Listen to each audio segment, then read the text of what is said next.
Coming up tonight, the nation's top government officials heading into self-imposed quarantine. Meanwhile, the family of a man who was killed by police insists he wasn't crazy. And the minister responsible for NIB says payout confusion was unavoidable.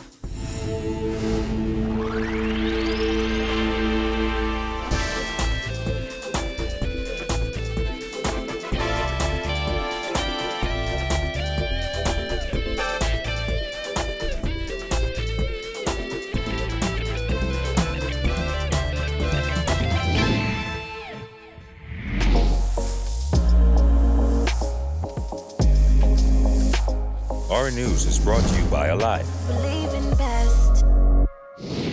Welcome to Our News, and thanks for joining us. I'm Jared Higgs. Topping news tonight, Prime Minister Dr. Hubert Minnis and Deputy Prime Minister Peter Turnquest have voluntarily entered self-quarantine after the Cecil Wallace Whitfield Centre, which houses the Office of the Prime Minister, and Ministry of Finance was closed for cleaning and sanitation following COVID-19 exposure. Sources tell Our News exposure to the virus was on the third floor. The Prime Minister's office is on the second floor and the DPM's office is on the ground floor. In a statement today, Cabinet Office said at this point there has been no confirmation that the Prime Minister or Deputy Prime Minister have been exposed, and the decision to self-quarantine was out of an abundance of caution.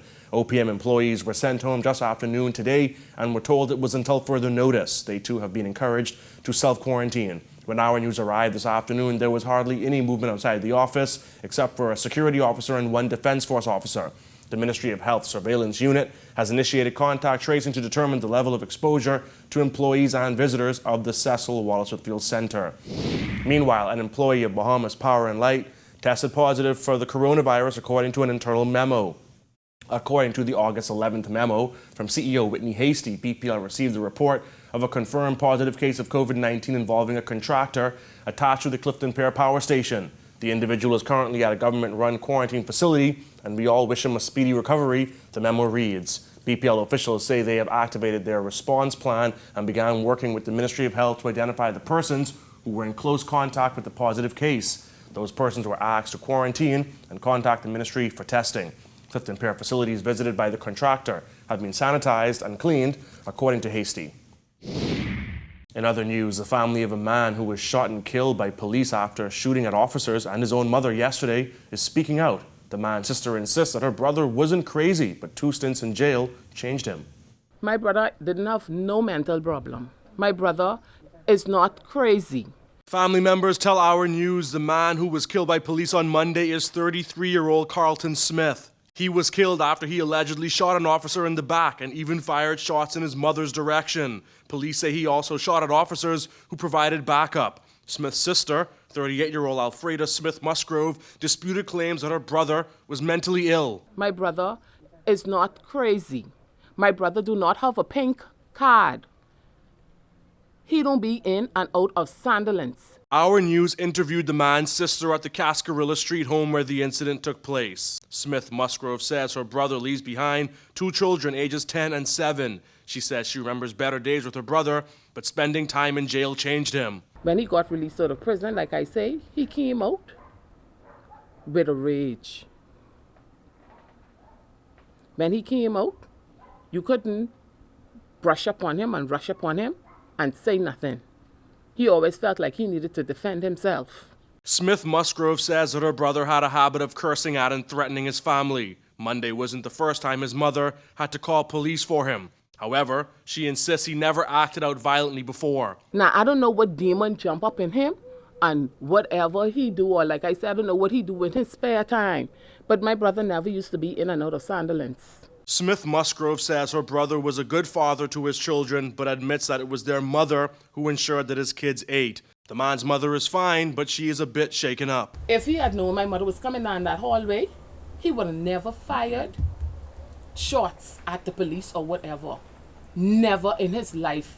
Because just 2 days ago, he said, "Boy, Nikki, you all didn't realize, boy, our mother is our everyday." The grieving but visibly relieved sister says her brother was her mother's only son. She says Smith loved to quote Bible scriptures, but sometimes smoked too much marijuana. She remembers better days, so the family is torn. We loved him. We still gonna love him. That's our brother at the end of the day. You understand? So this hurt and this pain what we feeling, we can feel this. He's a part of us.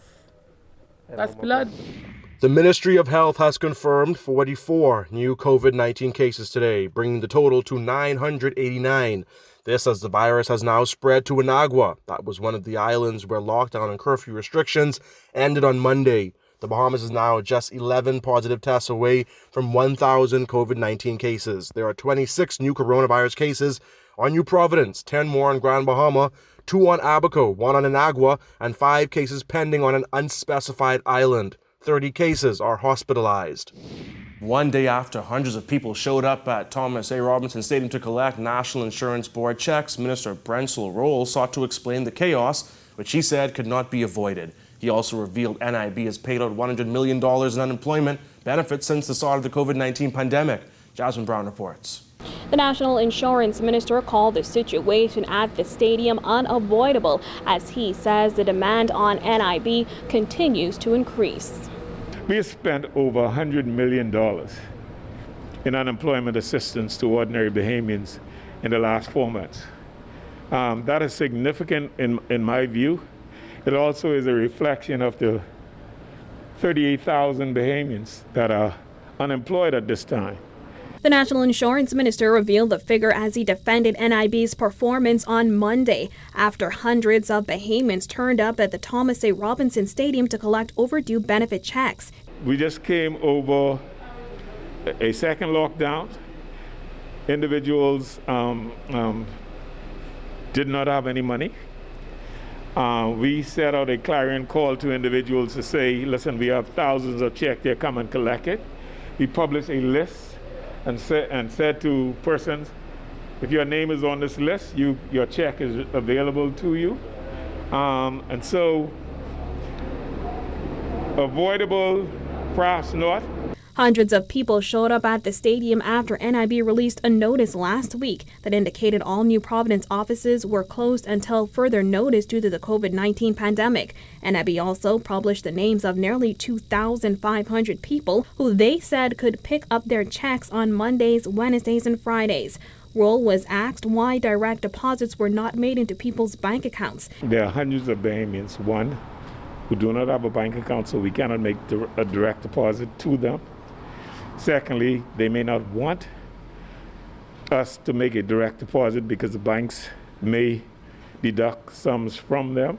However, he said another issue that arose was that some people showed up to collect unemployment checks despite finding new jobs or being re-engaged by their employers. Following the initial unemployment benefit program, the government agreed to fund an extension of 13 weeks. Roll said the government's unemployment rollover program may have also led to confusion among the public, but they are working to rectify the situation. The new government rollover of the program, that resulted in hundreds of persons coming to the stadium to collect a check. And others just came to see whether there was a check for them to collect. And so, yes, it was a challenge yesterday. Despite insisting that Monday's challenges were unavoidable, Roll said NIB will do things a little differently on Wednesday. We will have a list of actual physical checks that we have in our possession. We will go down through the line and form a triage so that individuals who are there to pick up a check can join the line. Reporting for Our News, I'm Jasmine Brown. Unfortunate is how National Security Minister Marvin Dames is describing Monday's police-involved shooting that left one man dead and 2 police officers injured. Very unfortunate. As soon as it happened, I got a call from the who gave me a light. He was out there on the front lines, keeping the press up to date. No one likes to see shootings, police or otherwise. It's always an unfortunate situation. Police reported that a suspect was shot dead and 2 police officers were injured during a domestic dispute between a man and his mother in Pinewood Gardens. Police Commissioner Paul Roll told reporters on the scene that the suspect was killed during an exchange of gunfire with officers at his mother's Cascarilla Street home. Roll said one officer was shot as he sought to protect the suspect's mother, who was being shot at. Another officer injured his leg during the attack. But this is the nature of the business of policing, unfortunately, and we're in an era where it's no longer bottles and rocks. It's a gun. Dames also commended the work of the wounded officers while offering condolences to the family of the man killed by police. It's unfortunate that someone had to lose their life, and we pray for the family of that individual as well. You know, the matter is now in the hands of the coroner, and we'll wait to see the outcome. 1 week into the lockdown, one Grove resident says his biggest concern is finding food, especially on days when movement is restricted. Berthany McDermott has his story. 59-year-old Rex Johnson lives in this dilapidated house on 4th Street, The Grove. The house is without electricity, and according to Johnson, mosquitoes have completely taken over the inside, forcing him outside where he rests on an old door and a piece of cushion. 1 week into that 2-week national lockdown, he says this period has not been so enjoyable. It ain't wholesome. It ain't nice. You know? Can't get what you really want up in there, you see? Understand? Things ain't really tanks, man. You know? One day the sunshine and next day the rain, and they're out. With movement restricted 4 days a week, Johnson says his major concern is finding food. We spoke with Johnson around 1 p.m. today, and at that time he said he didn't have breakfast and had no clue how he would find dinner. Well, I haven't had breakfast yet. You don't have breakfast yet? And you know, place where you buy them. You see? And you don't have any groceries, or you can... I don't know groceries. The grocery I had them gone. Give them too much. But I'm much. There's small rice, tuna, cornflakes. Let's put it. Now, Johnson says life wasn't always this difficult. He says he's used to working to acquire the little things that he needs, like food. But the lockdown, he says, has made that process even more difficult. The longtime 4th Street resident says he usually receives food assistance from non-profit organizations like Great Commission Ministries. However, he says that's no longer possible because of a health condition that causes shortness of breath and prevents him from walking long distances. And with at least another week left in the national lockdown, Johnson says it seems things will get worse before they get better. It ain't getting no better, they're getting worse, man. Man, they go there. Sometimes he come and bless me. Come he need a little blessing himself, you know? Things ain't easy, man. Reporting for Our News, I'm Berthany McDermott. More news on the way, but here's a first look at weather with meteorologist Greg Thompson, who joins me in studio. Good night, Greg. Thanks, Jared. I'm meteorologist Greg Thompson with a first look at weather. We had some showers and thunderstorms across the islands, but things are quieting down right now with conditions under partly cloudy skies. 86 degrees is your current temperature. East-southeast winds at 5 knots. Feels like temperature around 91 degrees. Showers and thunderstorms continuing across the islands. We should see that in our satellite picture. Northwest Bahamas mostly affected. Eleuthera, Grand Bahama, the Abacos, and the Andros area, some showers and thunderstorms will continue throughout the rest of the evening. That is your first look at weather. Your extended forecast is still to come. Still to come on Our News, Loretta Butler Turner slams Dwayne Sands' forced resignation as a cherry-picking vendetta. Plus, the Rehab Association blasts the closure of this important service. That's coming up when Our News returns.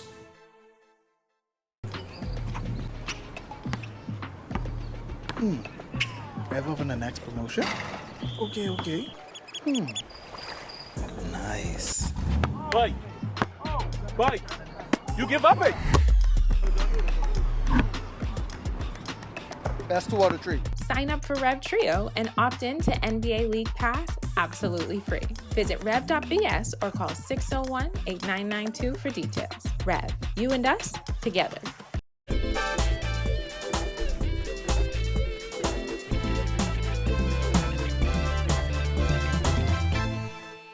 The revelation by former Minister of Health, Dr. Dwayne Sands, that he was asked to resign from that post stems from a cherry-picking, nitpicking vendetta, according to his former running mate, Loretta Butler Turner. Giorgio Bain reports. Former Minister of Health, Dr. Dwayne Sands, revealing that he was actually asked to hand over that letter of resignation. His former running mate in the FNM's convention in 2016, Loretta Butler Turner, revealing that she would not be surprised if that stems from a vendetta. While appearing on a local radio show earlier this week, former Health Minister Dr. Dwayne Sands revealed that Prime Minister Dr. Hubert Minnis asked him to resign following a controversy surrounding permanent residents who were given the okay to enter the Bahamas and to isolate at home while borders remained closed to Bahamians. The permanent residents brought with them 2,500 swabs needed to carry out COVID-19 testing. Butler Turner believes that Sands' resignation was the first mistake in the country's fight against the pandemic. I thought that if there was going to be any sort of repercussion for the actions of infringing upon the authority of the competent authority, that could have been dealt with at a later date.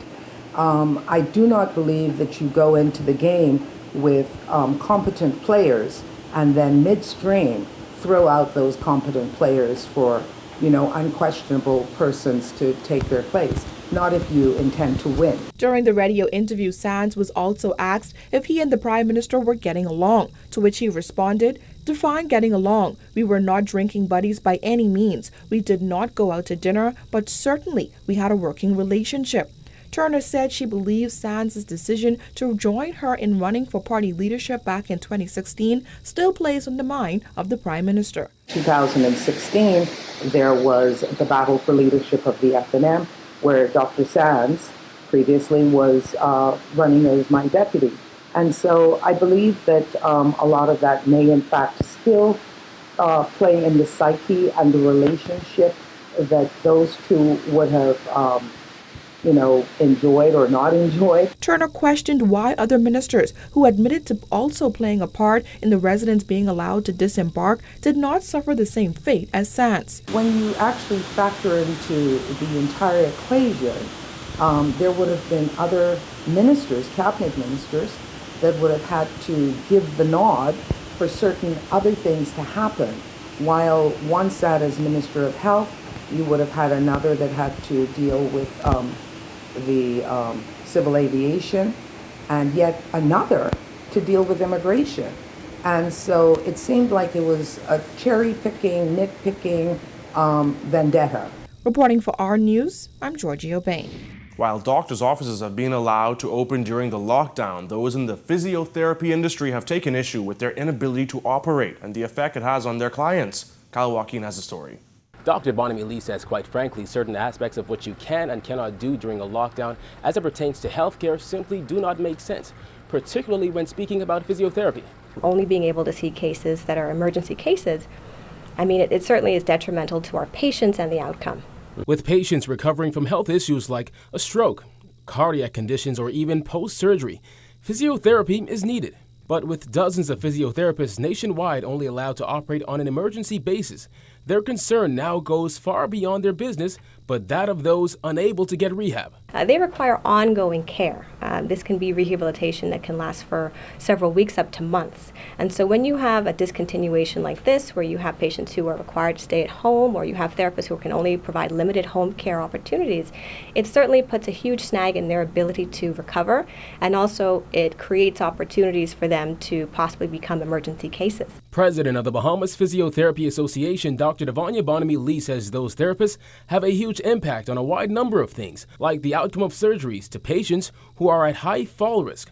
What makes matters worse, she said, is the lack of communication with Ministry of Health officials. Now, we have spoken to representatives at the Ministry of Health regarding what is considered an emergency case. However, that information still hasn't been finalized as yet. Having consistent communication with the Ministry of Health is so important to us and our members, and we're not getting that sort of information just yet. And while patients feel it, Dr. Bonami Lee says so does their business. Emergency orders that have not even had any sort of communication with the association as it relates to how we be able to manage our costs. Remember, our revenue costs are significantly lower, but the expenses have risen significantly in order to create a safe environment for our clients. The association has some 60 members, all of whom were trained in hospitals and in the area of infectious disease prevention. The association's president says while she feels the restrictions outlined in the emergency orders are borderline discriminatory, she's urging health officials to consider the industry. Regular contact with the association would be great. I feel sometimes that the association has to reach out and scramble to find out how we can create a more impact, whereas if we had consistent communication with the appropriate sort of permanent secretary or someone from the Ministry of Health to say, what do you guys think about this? This is what's going to happen next. How can we make this change more available to you and your patients? That would be incredible. That's an ideal situation. For Our News, I'm Kyle Joaquin.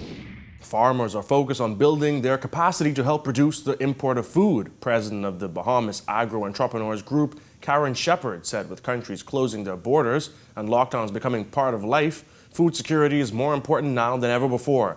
Julian Gray reports. From live farm animals to growing your own native plants, farmers say during this time, it's growing your own food that should be most important.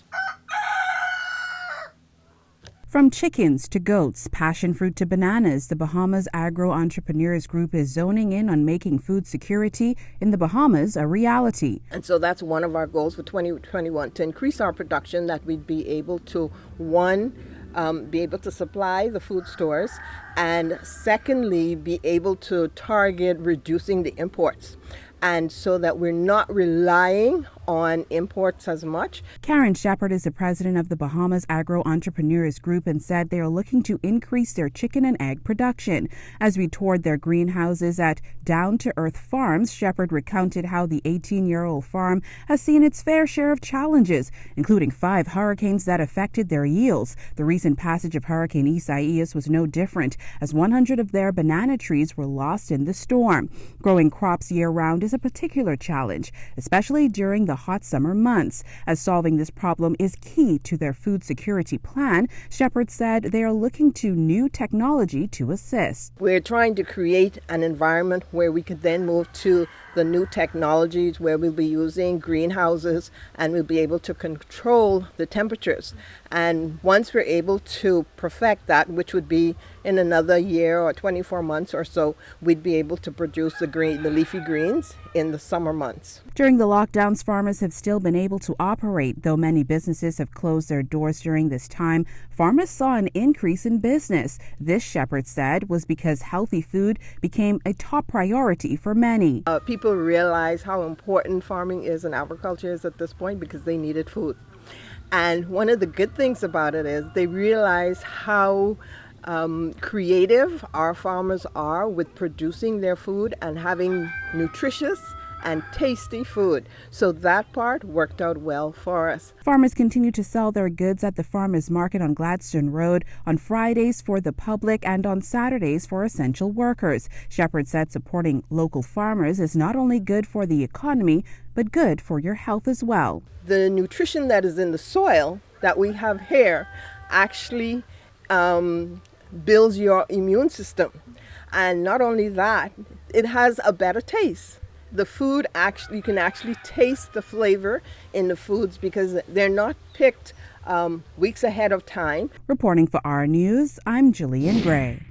When Our News comes back from the break, how residents celebrated Foxhole Day during the lockdown. Stay tuned.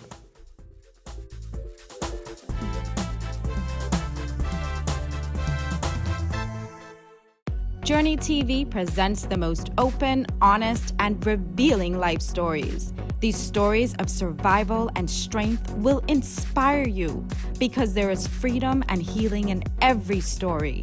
Join me and my guest every Wednesday at 6:30 p.m. and Sunday at 5:30 p.m. during the month of August on RTV channel 212 for real-life conversations. Journey TV, we share life's truths.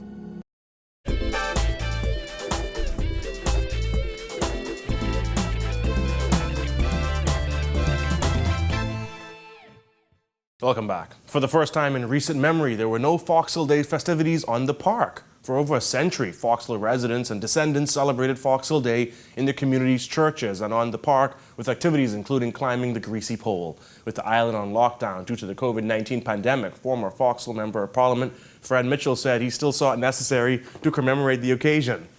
The traditions of climbing the Greasy Pole, the dancing of the Maypole, none of those can take place this year because, of course, of the pandemic. But I think that it's important, given the cultural importance of this community to the whole history of African settlement of this country, it is important for us to mark this day. Mitchell handed out dozens of hot meals to some of the elderly within the community today. He said despite everyone being stuck indoors, they've still got a lot to be thankful for. We in Gambia are the only communities that celebrate this time of year. And I think we should not let it pass, no matter what has happened in terms of the pandemic.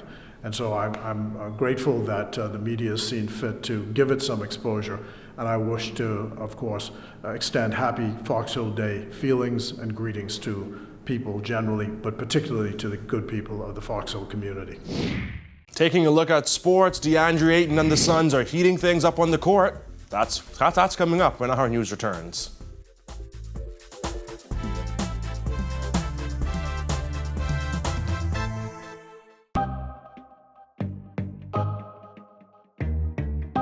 We know you missed us. We missed you too. Bowflex Barbie here, and I'm so excited to let you know that Morning Moves is coming back to RTV Channel 212. Starting September 7th, every Monday and Wednesday at 6 and 9 a.m. and Saturday at 8 and 10 a.m., you'll get to sweat with me right from the comfort of your home. Be sure to tune in for my fun and exciting workouts and health tips from our wellness experts. Join me for Morning Moves, the perfect way to start your day.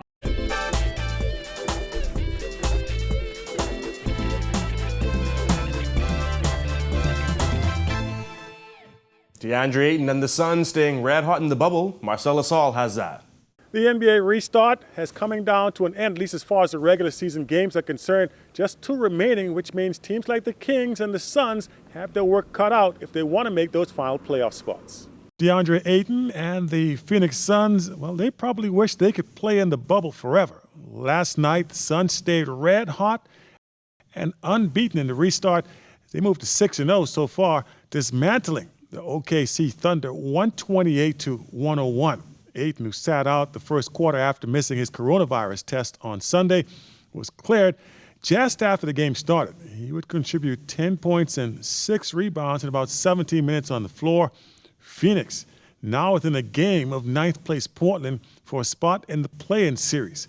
And of course, if you have Rev Trio, you can keep up with all the action as it happens with the free opt-in for NBA season ticket. Suns' next game is today versus the Philadelphia 76ers, who are without their star players Ben Simmons and Joel Embiid. Should be a pretty good opportunity for another win for Phoenix. We'll give you the latest on DeAndre's performance today, as well as what goes on with Buddy Hield and the Sacramento Kings, coming up for you whenever they take the floor as well. Reporting for Our News, I'm Marcellus Hall. And that'll do it for this portion of the news, but we throw it back to meteorologist Greg Thompson for the extended weather forecast. Thanks again, Jared. Here's your second look at weather. Meteorologist Greg Thompson. Satellite-wise, some showers and thunderstorms continuing across the northwest Bahamas, bringing some thunderstorms and some activity across the Grand Bahama as well as the Abaco areas. That will continue throughout the rest of the evening. Your boating forecast for the northwest and central Bahamas for tonight through tomorrow. East to southeast winds 10 to 15 knots, seas running 2 to 4 feet over the ocean. While the southeast Bahamas, that easterly flow will continue 15 to 20 knots, seas 4 to 6. So a caution flag continues. Here's a look now at your national forecast.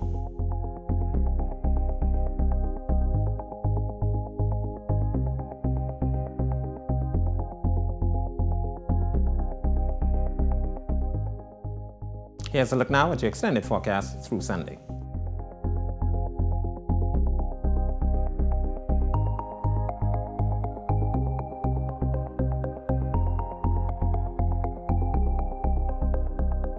That's your look at your weather. Make it a great night, everyone.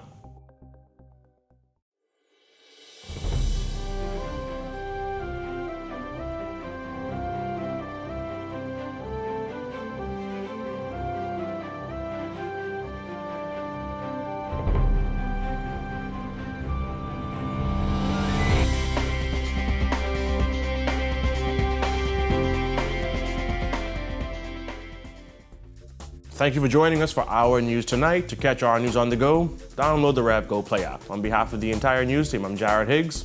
Have a beautiful evening, Bahamas.